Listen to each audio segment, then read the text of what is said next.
In simple terms, then, Nigel, do you consider it to be genocide or a reasoned response to what happened on October the 7th? Well, it is a war, and I'm not defending Israel and some of the horrors that have taken place in Gaza since then. But we have to go back to October the 7th and recognise that Hamas started this. They came into Israel, murdered more than 1,000 people. Now, that was the worst massacre of Jews since the Holocaust. So where we started from was really quite serious. At the end of all this, we've got to be realistic about what is possible. Now, Netanyahu would face arrest if he, for instance, came to Britain. We're a signatory to the International Court.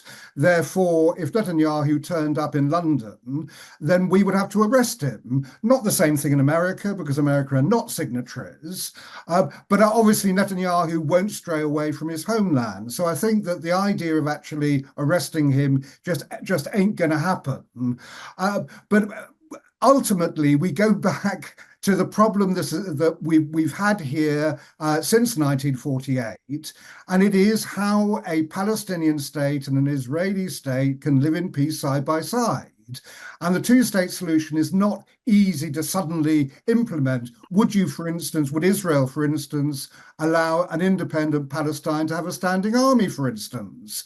Given what happened after October the 7th, that would be problematic. So there are all sorts of things to sort out, but clearly what Gaza has done, what October the 7th did to start it, has put that two-state solution further away than it was before.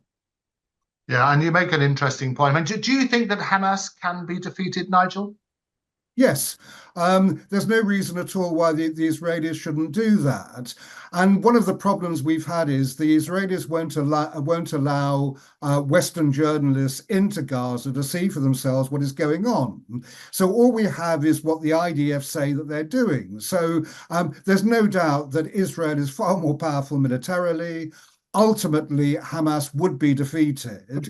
That is Netanyahu's stated aim, which is why he doesn't want to end the war until that has happened. Now, we've got to balance that with the humanitarian case, which is the hundreds of thousands of Palestinians now starving. And that's where the international community comes in to put pressure on Israel, saying that, look, guys, this is no longer proportionate. Critically analyzing global affairs. The Muckrakers on today's News Talk, TNT.